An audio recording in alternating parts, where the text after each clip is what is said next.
Siapa yang gemar berbuat kebaikan? Tentu orang yang merasa kurang kebaikan pada dirinya. Selalu merasa kurang baik saya ini. Tidak merasa cukup dengan kebaikan yang ada. Dia merasa tidak lebih tinggi dari orang lain.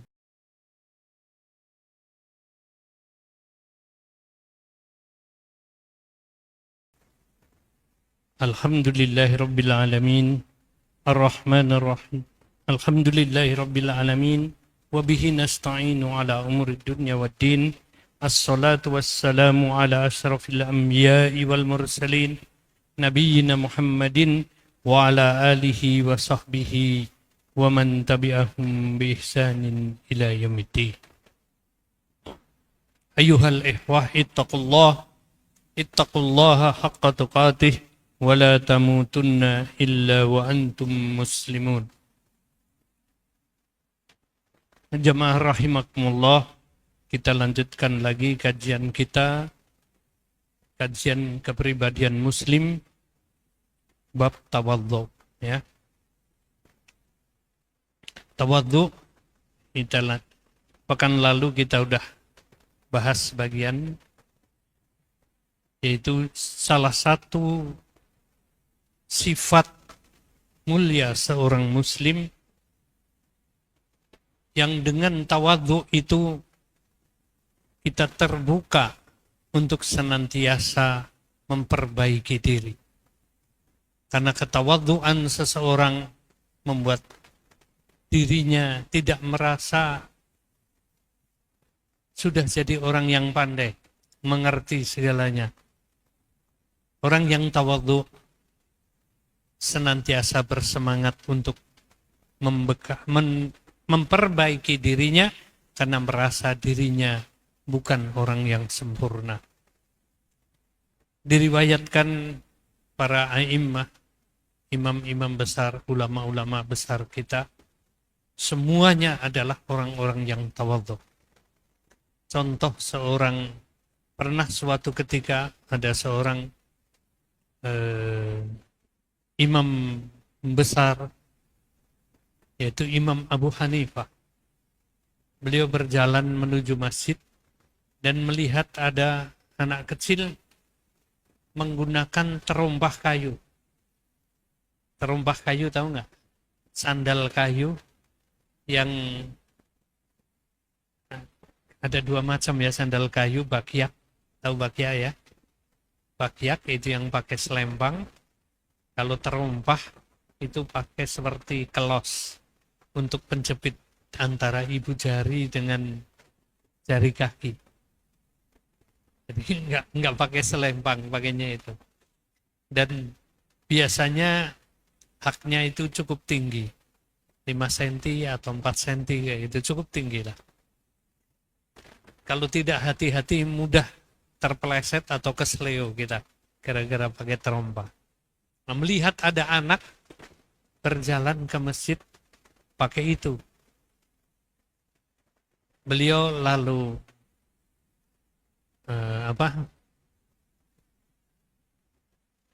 karena rasa kasih sayangnya, beliau memberitahu anak itu, "Nak, hati-hati nak pakai terompah." "Emang kenapa?" kata si anak itu. "Limada, kenapa?" "Gampang kepleset kamu nanti, kesleo nanti kakimu." "Oh iya, terima kasih," kata si anak. "Begitu juga antum ya Syekh," katanya. "Hati-hati dengan gelar-gelar yang diberikan orang kepadamu. Karena gelar itu bisa membuat engkau terpeleset di dunia, bahkan di akhirat." Karena orang kalau diberi gelar kan merasa gede ya, merasa terhormat dan lain sebagainya. Panggilan orang, kehormatan orang lain kepadanya. Imam Abu Hanifah, ulama besar, terbesar di zamannya. Ini gurunya semua imam madhab. Jadi semua imam madhab merujuk ke sana, kepada beliau. Termasuk Imam Syafi'i, salah satu imam madhab yang paling besar. Beliau adalah murid ilmu, ya, ilmunya Imam Abu Hanifah. Imam Abu Hanifah langsung tersungkur, terduduk, beliau dirangkulnya anak itu dan kemudian mengatakan, terima kasih nak, engkau telah mengingatkanku akan bahaya yang bisa menimpaku karena gelaran-gelaran yang diberikan orang kepada. Saat itu Imam Abu Hanifah menangis dan bersyukur kepada Allah Subhanahu wa taala masih ada orang yang mau mengingatkan beliau. Tidak akan bisa seperti Imam Abu Hanifah kalau seorang tidak punya sikap tawadhu. Nasihat dari seorang anak kecil. Jadi tawadhu ini kata apa namanya?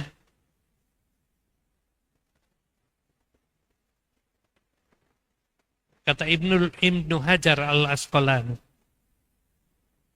tawadhu adalah menampakkan diri lebih rendah daripada orang yang ingin mengagungkannya.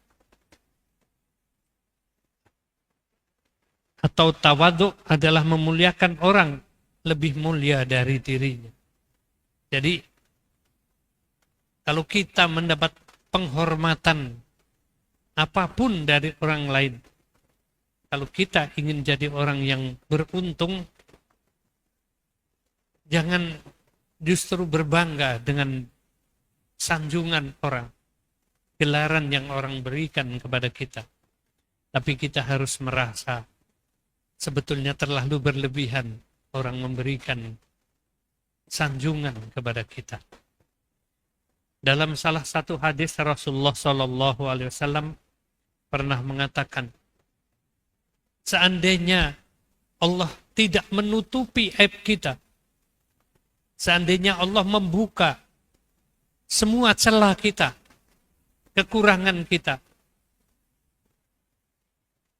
niscaya tidak ada orang yang akan menyanjung kita. Orang akan melihat kita ini orang yang rendah. Hanya karena Allah menutupi aib kita, sehingga orang melihat kita lebih baik dari seharusnya. Yang tahu diri kita pernah bohong ya diri kita sendiri kan, kalau tidak ketahuan. Yang tahu diri kita punya angan-angan, bayangan, gambaran seperti apa, mesum atau enggak mesum, ya hanya diri kita, orang lain enggak tahu. Orang lain tahunya mungkin kita khusyuk sholatnya, panjang doanya, suka sodako, suka silaturahmi. Apa yang ada di hati kita yang sebenarnya, ya hanya diri kita dan Allah yang tahu. Jadi kalau Allah bukakan semua kekurangan kita, niscaya diri kita ini adalah manusia yang penuh dengan kekurangan. Terlalu sedikit kebaikannya, terlalu banyak kekurangan. Berapa banyak karunia Allah diberikan kepada kita. Berapa banyak yang sudah kita terima dari Allah. Berapa banyak yang sudah kita syukuri. Atau kita sadari bahwa itu pemberian dari Allah. Karena kasih sayang Allah kepada kita. Dan kita belum bersyukur kepadanya. Hari ini udah berapa kali hisab nafas? Nggak tahu. Baru nafas. Nikmat nafas. Berapa banyak nikmat mata kita, nikmat pandangan kita, karena bisa memandang aja. Pernah diriwayatkan oleh Rasulullah Sallallahu Alaihi Wasallam, dari Rasulullah Sallallahu Alaihi Wasallam, beliau meriwayatkan suatu kisah di akhirat kelak. Ada seorang Bani Israel yang usianya panjang, lebih dari 500 tahun hidupnya untuk beribadah. Kemudian ketika di sana dia tidak segera masuk ke surga. Dan bertanya kepada malaikat, kenapa? Aku kok belum segera dimasukkan ke surga? Malaikat bertanya, emangnya kenapa? Apa yang menyebabkan kamu merasa berhak segera masuk surga? Dia mengatakan, orang alim ini mengatakan, Bani Israel ini, aku hidup 500 tahun lebih. Dan 500 tahun lebih itu sebagian besar dari hidupku saya habiskan untuk ibadah kepada Allah Subhanahu wa taala. Apakah kurang untuk bekal masuk surga? Maka malaikat menjawab, wahai fulan, sesungguhnya ibadahmu selama 500 tahun lebih itu belum cukup untuk membayar, untuk membalas kenikmatan pandangan yang Allah berikan kepadamu. Baru pandangan. Ibadah seumur hidup nggak cukup untuk membayar kenikmatan mata. Allah masih berikan engkau kenikmatan jauh lebih banyak dari itu. Apakah sudah engkau syukuri? Apa kesyukuranmu dengan yang lain-lain? Sementara yang 500 tahun ibadah saja tidak cukup untuk membayar nikmat mata, nikmat pandangan mata. Jadi, apa yang bisa menjadi bekal buat kita untuk sombong? Apa yang tidak seharusnya? Apakah tidak seharusnya kita merasa kurang di hadapan Allah Subhanahu wa taala? Tawadhu ini bukan rendah diri. Tawadhu adalah rendah hati. Lawannya sombong. Kenapa setan dimurkai Allah? Karena kesombongannya. Hanya disuruh sujud, bukan menyembah, sujud. Perintah Allah, sujud. Malaikat dan seluruh makhluk yang ada lainnya sujud kepada Adam. Allah yang menyuruh, karena Adam akan dijadikan Allah khalifatullah fil ardh. Khalifahnya Allah di muka bumi. Makhluk yang paling mulia hanya suruh sujud. Menunjukkan mereka lebih rendah dari manusia. Lebih rendah dari Adam. Setan menantang. Ketika ditanya oleh Allah, kenapa kamu nggak mau sujud? Khalaqtani min nar wa khalaqtahu min tin. Aku ini makhluk yang tercipta dari api. Dia kan cuma tercipta dari tanah. Artinya merasa lebih mulia karena asal usulnya api. Sombong dengan asal usulnya. Asal usul penciptaannya. Sementara pada hakikatnya sujud kepada Adam itu adalah bagian dari ketaatan kepada Allah Subhanahu wa taala. Allah aja ditentang. Manusia juga begitu. Karena kesombongannya tidak bisa menerima kebenaran. Kenapa begitu banyak manusia tidak bisa menerima Islam, tidak mau menerima Islam? Tentu sebagian besar karena kesombongannya. Ketidaktawadhuannya. Pernah suatu ketika diriwayatkan Abu Jahal masih di Mekah. Abu Jahal berpapasan dengan seorang Quraisy lainnya, penduduk Quraisy lainnya, dalam keadaan gelap gulita. Berjalan berpapasan di suatu lorong. Orang kalau biasa hidup di kegelapan, tahulah apa bayangan ataupun Suara langkah seseorang aja kita hafal ya. Kalau di rumah misalnya kita hafal kan. Ini suara langkah bapak saya, suara langkah kakek, suara kakak, suara langkah adik aja paham. Orang di Arab zaman dulu begitu. Orang itu berpapasan dengan Abu Jahal dan paham yang dihadapi ini Abu Jahal. Abu Jahal baru berjalan meninggalkan, jadi arahnya meninggalkan rumah Al-Arqam. Al-Arqam ini sahabat Nabi yang rumahnya cukup luas, ruangannya cukup luas, tempat biasa Rasulullah Shallallahu Alaihi Wasallam mengajar para sahabat. Pengajian Nabi tiap hari apa, tiap malam apa itu di situ. Mengajarkan Islam, mengajarkan akhlak, bagaimana berperilaku, bagaimana beribadah, bagaimana berniaga dan lain sebagainya. Bagaimana akhlak, bagaimana ibadahnya, bagaimana muamalahnya. Agar para sahabat memahami bagaimana keyakinannya, akidahnya. Orang Quraisy ini bertanya kepada Abu Jahal, ya Abu Jahal,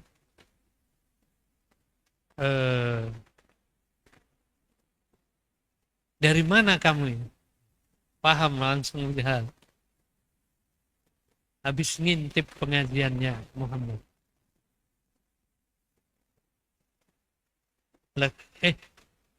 Abu Jahal dulu yang tanya kepada, mau kemana kamu? Saya mau ke tempat Al-Arqam. Ingin mendengarkan pengajaran yang diberikan oleh Muhammad kepada anak buahnya. Lah kamu dari mana? Abu Jahal langsung menjawab, hanya orang gila yang gak percaya apa yang diajarkan Muhammad. Tidak langsung mengatakan, saya habis ikut mendengarkan pengajiannya Nabi Muhammad. Beliau langsung, Abu Jahal mengatakan, hanya orang gila yang tidak percaya apa yang disampaikan Muhammad, apa yang diajarkan Muhammad.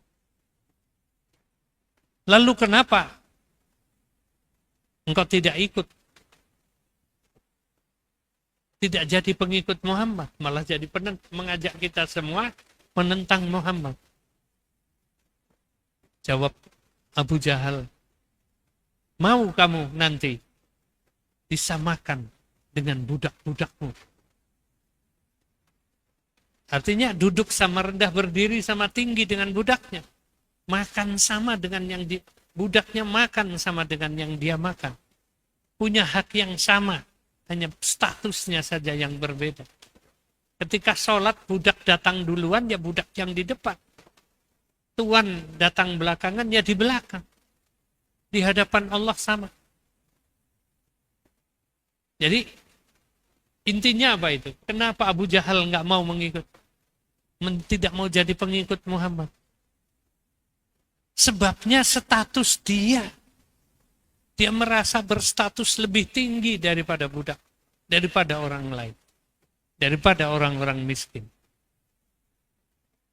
Jadi sebab Abu Jahal tidak mau masuk Islam adalah tidak punya tawadhu.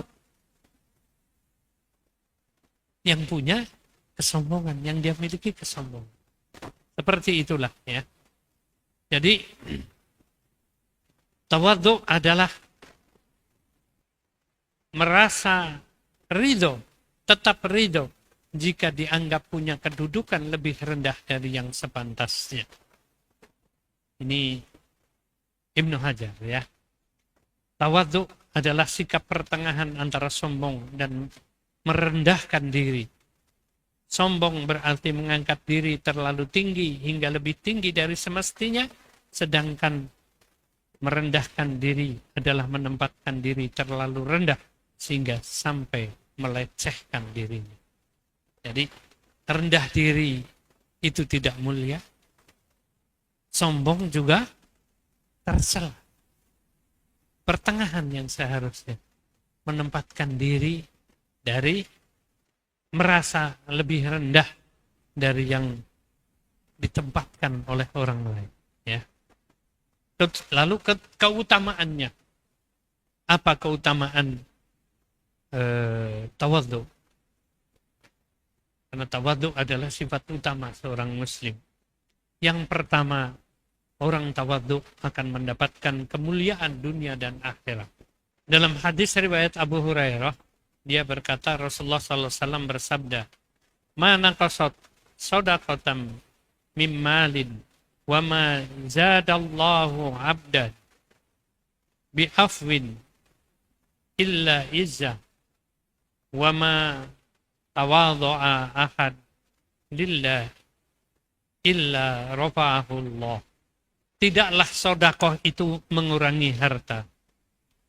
Tidaklah Allah menambahkan kepada seorang hamba sifat pemaaf, sifat tawadhu, melainkan akan semakin memuliakan dirinya, menjadikannya mulia.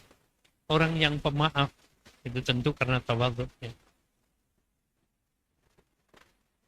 Tidak akan ditambahkan Allah kepada seorang hamba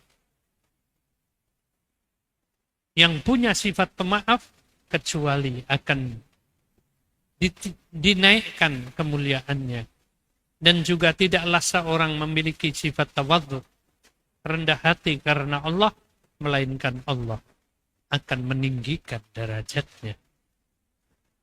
Yang dimaksud di sini Allah akan meninggikan derajatnya di dunia maupun di akhirat. Di dunia orang akan menganggap mulia orang yang tawadhu. Allah akan menganggap rendah orang yang sombong.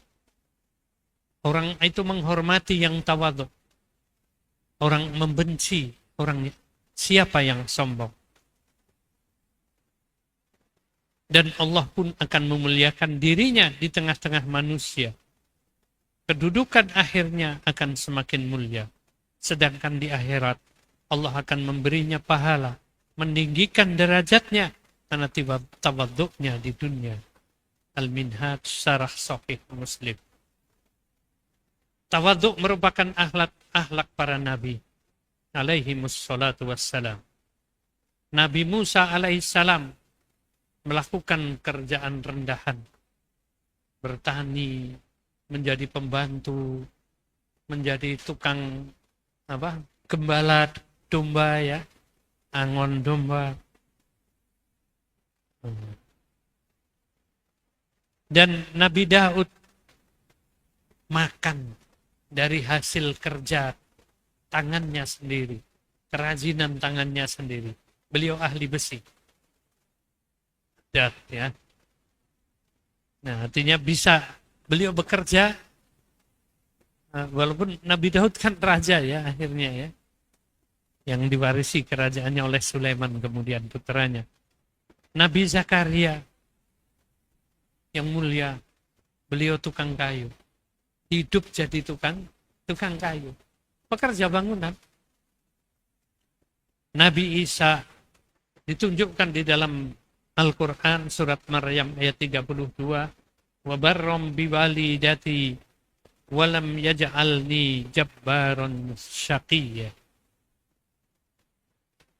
Dan aku berbakti kepada ibuku, melayani ibunya sepenuh hati.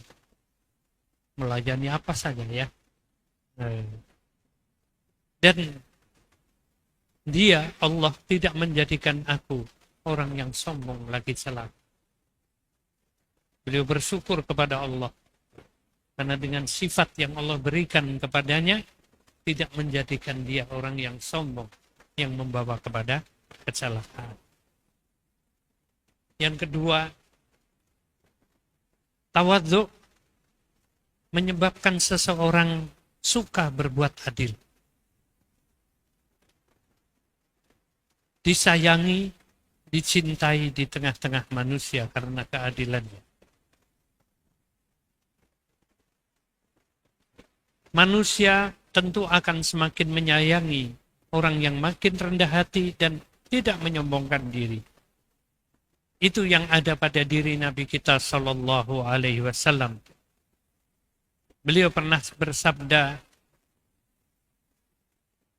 wa inna allaha awha ilayya an tawaddu'u hatta la yafkhar ahadun ala ahad wala yabghi ahadun ala ahad. Hadis riwayat Muslim nomor 2065.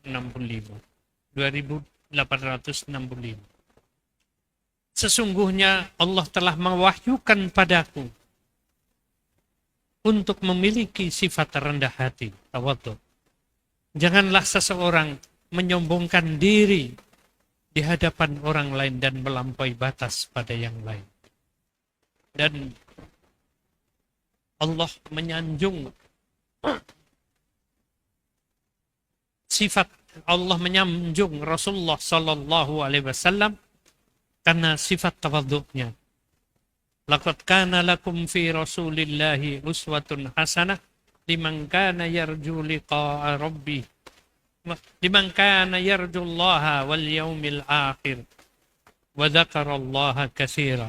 Sesungguhnya telah ada pada diri Rasulullah teladan yang baik karena sifat, salah satunya sifat ketawadhu'annya, sifat penyayangnya, sifat adilnya. Untuk siapa? Teladan untuk siapa? Bagi orang yang mengharapkan rahmat Allah dan mengharapkan kedatangan hari kiamat dan dia banyak menyebut Allah. Wa dzakarallah atau ingat Allah banyak-banyak. Selalu ingat Allah. Kenapa? Ini menjadi teladan bagi orang yang mengharapkan rahmat Allah. Karena rahmat Allah itu akan dekat kepada orang yang suka berbuat kebaikan. Inna rahmatallahi qaribum minal mu'minin, minal muhsinin. Sesungguhnya rahmat Allah itu senantiasa dekat kepada orang yang selalu atau gemar berbuat kebaikan. Siapa yang gemar berbuat kebaikan? Tentu orang yang merasa kurang kebaikan pada dirinya. Selalu merasa kurang baik saya ini. Tidak merasa cukup dengan kebaikan yang ada. Dia merasa tidak lebih tinggi dari orang lain. Suka membantu, suka memberi nasihat, suka menolong orang lain, suka segala macam wujud kebaikan. Ya. Menjaga jangan sampai orang lain celaka. Mengajarkan apa yang Allah berikan ilmu kepadanya. Berbagi ilmu, berbagi pengalaman, berbagi harta, berbagi macam-macam. Untuk apa? Untuk kebaikan. Siapa yang bisa berbuat seperti itu? Hanya orang yang punya sikap tawadhu. Kalau orang yang sombong, nanti seperti Qarun. Awalnya tawadhu, rendah. Bukan cuma rendah hati, rendah diri bahkan. Karena miskinnya. Qarun ini sepupu Nabi Musa. Dan murid Nabi Musa, pengikut Nabi Musa. Suatu ketika datang kepada Nabi Musa, ya Nabi Allah Musa, wahai Nabi Musa, doakanlah kepada Allah. Mintakan bahwa jadikanlah aku orang yang kaya. Musa bertanya, untuk apa kamu kaya? Emang kurang? Ya kalau saya kaya, saya akan bisa membantu dakwahmu ya Musa. Membantu Bani Israel. Supaya mereka menjadi orang yang lebih baik lagi. Lebih luas lagi dakwah ini disampaikan. Oh begitu. Oke, kata Nabi Musa. Kemudian didoakan. Dimintakan kepada Allah. Ya Allah, jadikanlah sepupuku ini Qarun menjadi orang yang kaya. Karena dia berjanji kalau menjadi orang kaya, kalau menjadi orang yang kaya akan membantu dakwah kita. Singkat cerita, jadilah Qarun orang yang kaya. Ketika 1 tahun sudah berlalu, Nabi Musa datang kepada Qarun. Yang waktu itu Qarun sudah tidak lagi datang di pengajian Nabi Musa.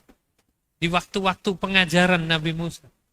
Dia lebih banyak sibuk sebagai pengusaha kaya, tentu sibuk berhubungan dengan penguasa. Jadi oligarki zaman dulu sudah ada. Memang sudah manusiawi. Orang kaya, pengusaha gede, itu dekat dengan penguasa. Nah, kalau sudah kerjasama, jadilah oligarki. Dua-duanya ngerayah menindas orang miskin. Menindas rakyat pada umumnya. Jadi, lebih dekat kepada Fir'aun, Haman, Bal'am, Ba'wara, dan lain sebagainya. Pembesar-pembesar negeri Mesir waktu itu. Dan sudah lama nggak ketemu Musa. Suatu ketika Musa datang menagih janji kepada Qarun.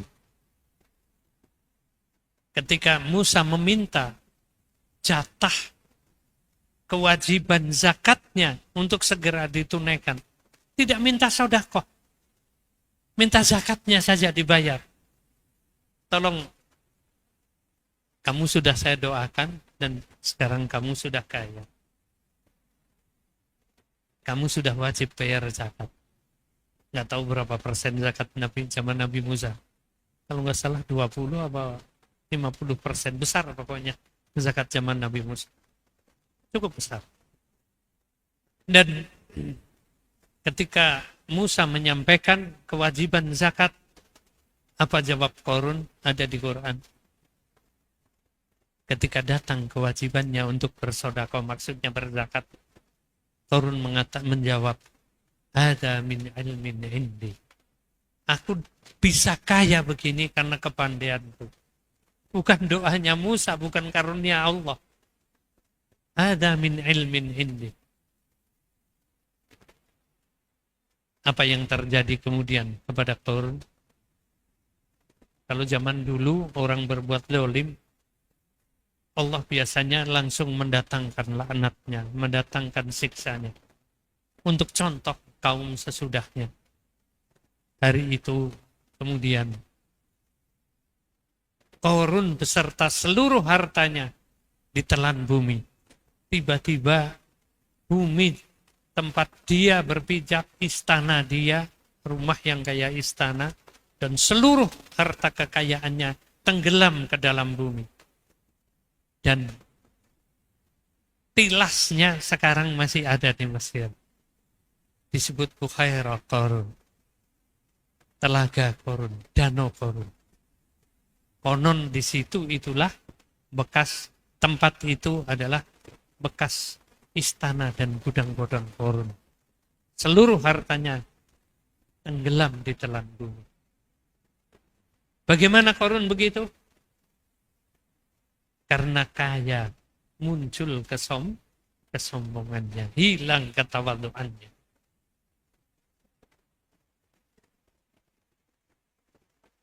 Di dalam hadis riwayat Anas dari Ibnu Hibban dalam kitab sahihnya, sanad hadis ini sahih, ya.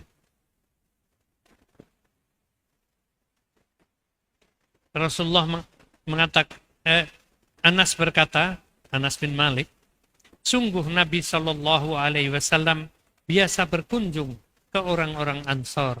Lantas beliau memberi salam kepada anak-anak kecil dan mengusap kepala mereka. Ini Nabi, lebih tinggi dari raja, lebih tinggi dari semua orang terhormat di hadapan umatnya waktu itu. Apa yang beliau lakukan? Beliau biasa berkunjung ke rumah kaum Ansor, baik kaya maupun miskin.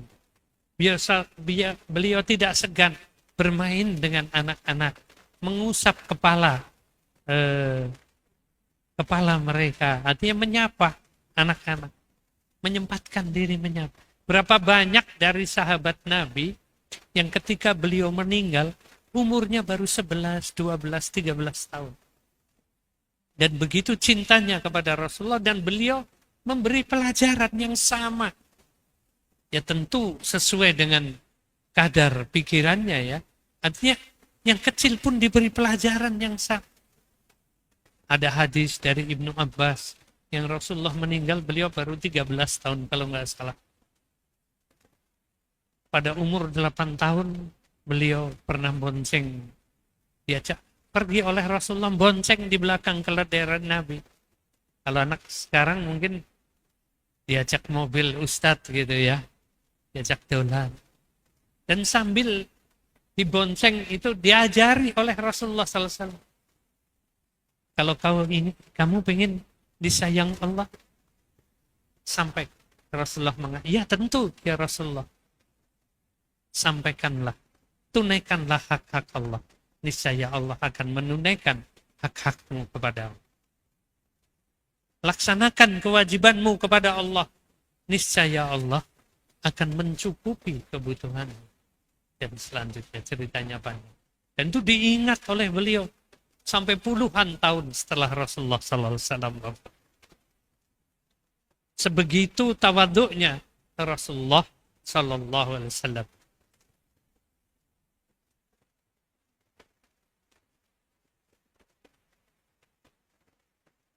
Aisyah radhiyallahu an ketika ditanya oleh sahabat Urwah sepeninggal Rasulullah sallallahu alaihi wasallam, ya ummul mukminin, apa yang dikerjakan Rasulullah sallallahu alaihi wasallam ketika berada bersama di rumahmu? Aisyah menjawab, beliau biasa melakukan seperti apa yang umum dilakukan saudara-saudara ketika sedang membantu istrinya. Beliau menjahit sandalnya sendiri yang rusak, menjahit bajunya yang sobek, mengangkat air, mencari air, mengangkatnya ke rumah, membantu membersihkan rumah, membantu memasak, dan lain-lain sebagainya. Tidak segan, tidak merasa jadi suami istrinya padahal ada beberapa. Kemudian merasa berhak dilayani, semuanya dilayani. Beliau melayani istrinya, membantu istrinya yang kerepotan. Beliau tidak pernah sekalipun membentak istri-istrinya. Kalaupun salah, beliau hanya tersenyum saja. Kalau istrinya memasak sesuatu yang beliau nggak doyan, beliau hanya tidak menyentuhnya saja. Dan tidak pernah berkomentar tentang itu. Artinya begitu menghormati orang lain.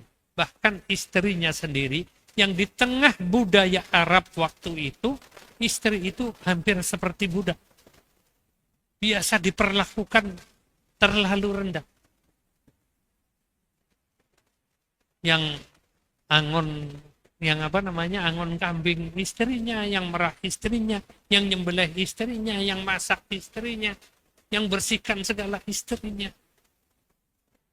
Suaminya kongko, ngobrol, asah pedang, ya segala hal yang menunjukkan kegagahan. Ya. Kemudian Aisyah juga melanjutkan, beliau selalu membantu pekerjaan keluarganya. Cuma jika datang waktu sholat, beliau bergegas untuk melaksanakannya.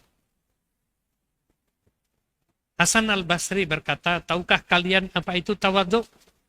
Tawadhu adalah engkau keluar dari kediamanmu, lantas engkau bertemu dengan orang lain, seorang muslim, kemudian engkau merasa bahwa tiap orang yang kau temui lebih mulia dari dirinya.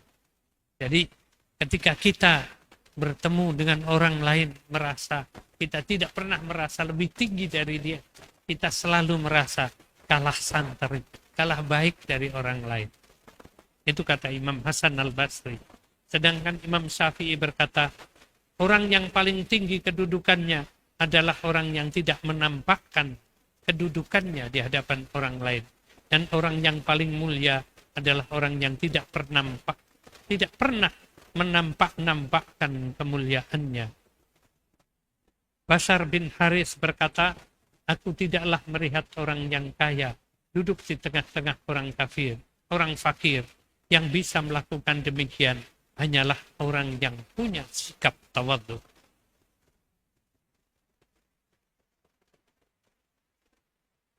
Abdullah bin Mubarak, seorang ulama besar tabi'in zaman itu, berkata, puncak dari ketawadhuan seseorang adalah ketika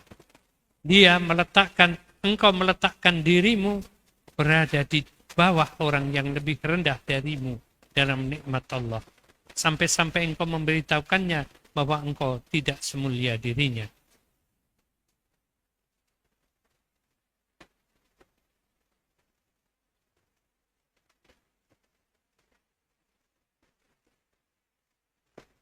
Sufyan bin Uyainah, seorang ulama besar juga berkata, siapa yang maksiat karena syahwat, maka taubat akan bisa membebaskan dirinya. Buktinya Nabi Adam alaihissalam bermaksiat karena syahwat, ingin mendapat kemuliaan, keabadian di surga, karena bujuk tipuan iblis, lalu ia setelah salah, beliau beristighfar, mohon ampun pada Allah. Allah pun akhirnya mengampuninya. Namun siapa yang maksiat karena sombong, lawan dari tawadhu, hendaknya khawatir karena laknat Allah akan menimpanya. Ingatlah, iblis itu bermaksiat karena sombong, lantas Allah melaknat sampai kiamat.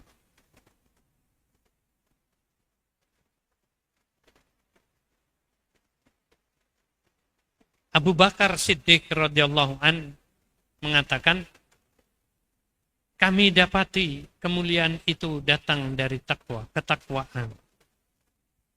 Qanaah, merasa cukup dengan yang Allah berikan, muncul karena yakin pada apa yang ada di sisi Allah. Sedangkan kemuliaan didapat dari sifat tawadhu'nya seseorang. Masih banyak ungkapan tentang tawadhu dari para ulama besar maupun para sahabat Nabi. Ini sudah waktu isya, silahkan adzan dulu.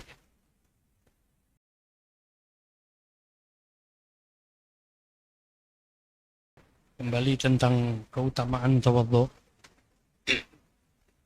Saya bacakan beberapa buah lagi. Tadi jadi tawadhu adalah tinggikan derajat. Dengan tawadhu ditinggikan derajatnya akhlak para rasul. Kemudian tawadhu adalah bagian dari akhlak mulia, akhlakul karimah. Seorang muslim harus mempunyai bekal akhlak yang mulia, menghiasi diri dengan akhlak mulia. Karena akmalul iman ahsanuhum khuluqa. Kesempurnaan iman seseorang adalah tergantung kesempurnaan akhlaknya. Siapa yang lebih baik akhlaknya, dia lebih sempurna imannya. Tadi udah sifat para rasul, kemudian tawadhu adalah teladan orang-orang soleh yang patut kita ikuti ya. Dalam orang yang yang mendapat nikmat dari Allah, minan nabiyyin wasiddiqin wasyuhada wassalihin. 4 kelompok manusia ini semuanya adalah orang-orang yang tawadhu. Para nabi semuanya tawadhu. Minan nabiyyin wasyuhada, orang-orang yang mati syahid. Riwayat orang-orang yang mati syahid dipenuhi dengan riwayat orang-orang yang rendah hati.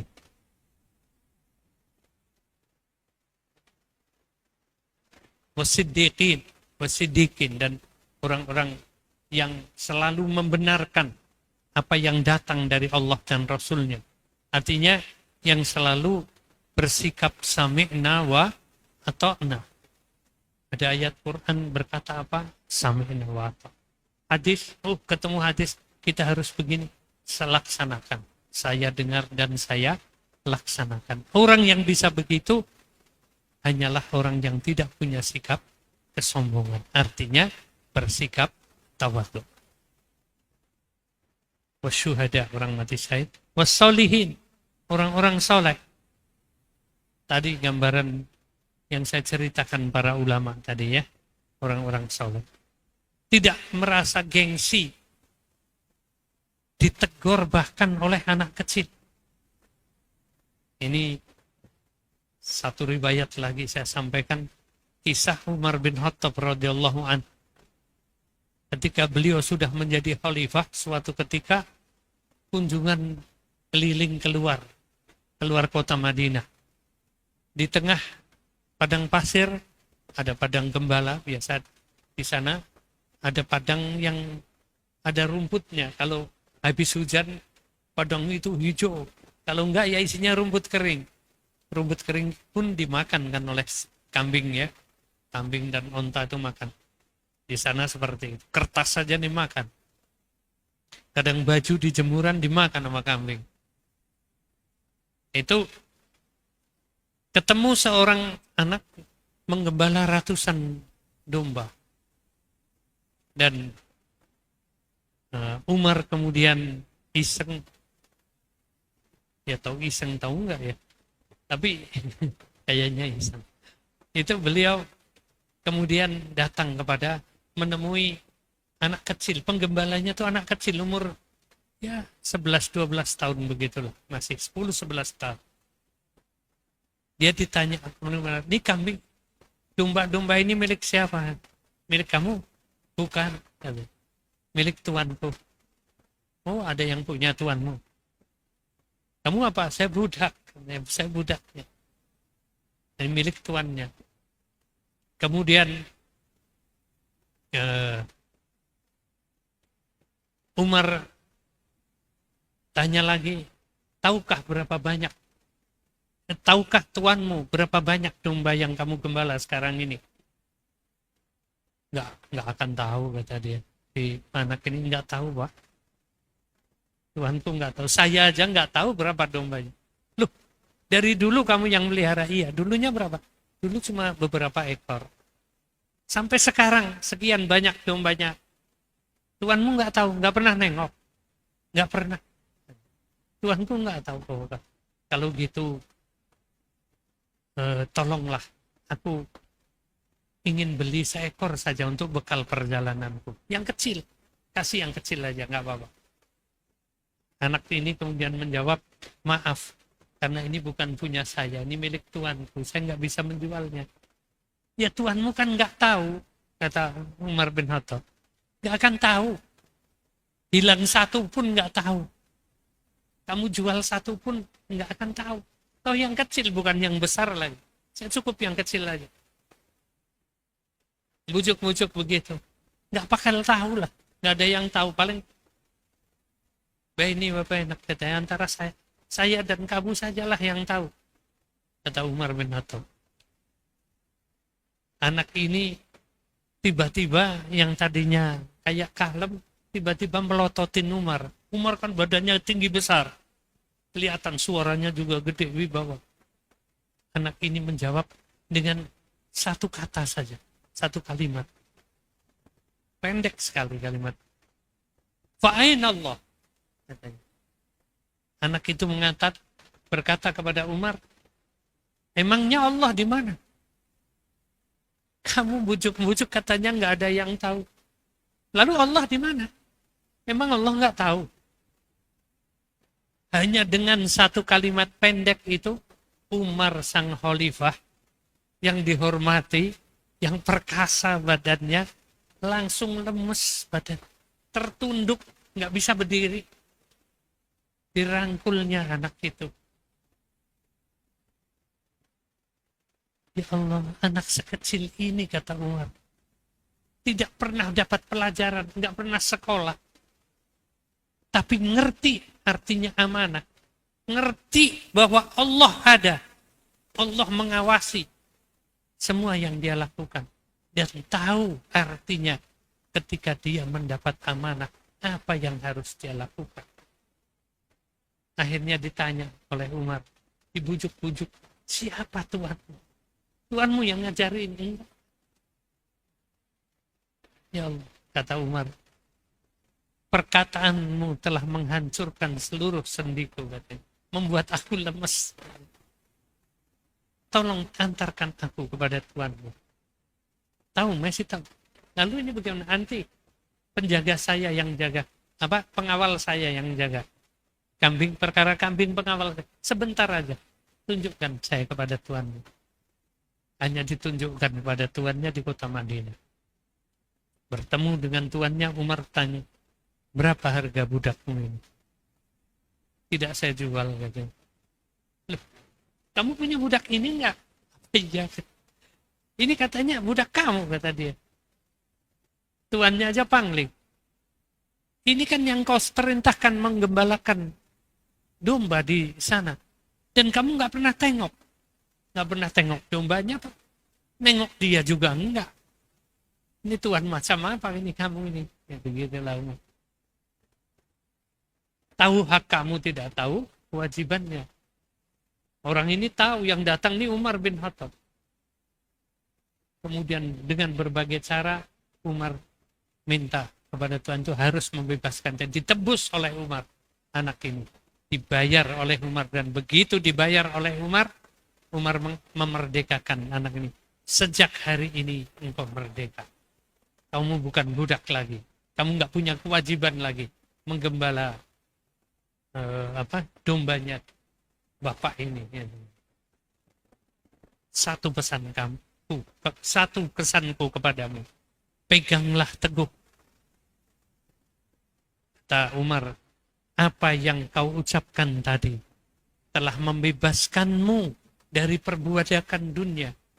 Pegang teguhlah sepanjang hidupmu, sehingga nanti kalimat itu akan membebaskanmu dari perbudakan negeri akhirat. Fa'ainallah. Ingat selalu Allah di mana? Allah ada berserta kita. Ini Umar ditundukkan hatinya, ditaklukkan oleh mau menerima pelajaran dari seorang budak, anak kecil budak yang tidak ngerti baca tulis, yang hidupnya bersama kambing di padang pasir. Itu sikap tawadhu para orang saleh satu. Ya. Kemudian mendapat kedudukan yang tinggi tadi sudah dibacakan. Kemudian jauh dari kesombongan tadi yang gambaran yang diucapkan oleh Nabi Isa alaihissalam, bersyukur kepada Allah karena menjauhkannya dari sifat sombong. Kemudian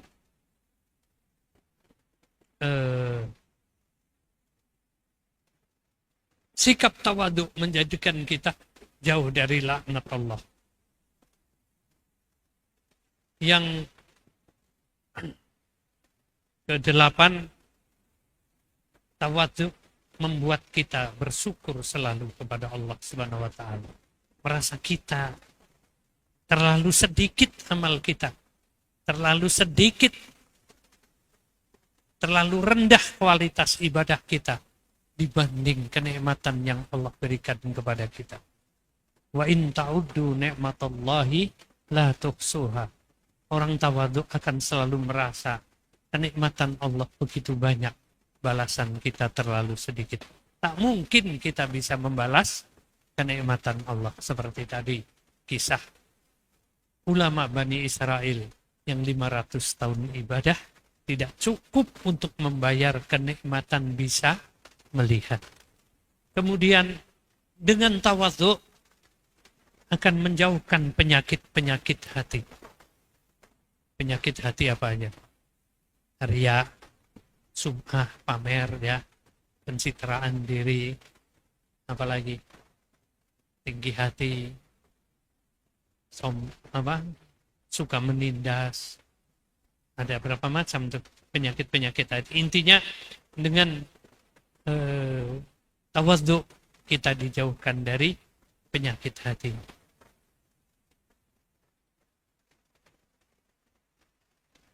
Kata Urwah bin Warid, beliau berkata, ini ulama besar dulu, tawadhu adalah salah satu jalan menuju kemuliaan seseorang.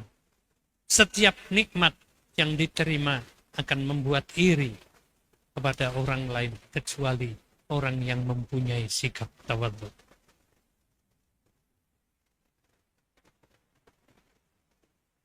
Yang ke-10, dengan tawadhu membuat kita dekat kepada Allah Subhanahu wa taala.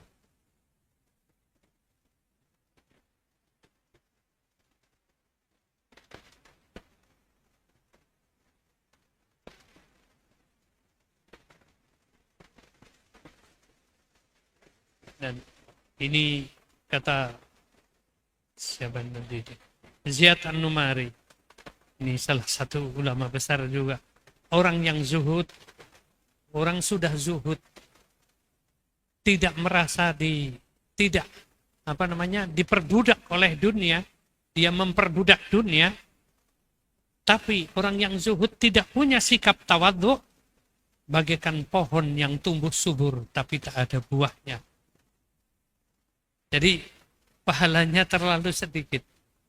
Ya, zuhud itu sudah mulia, bagus. Tapi zuhud tanpa tawadhu.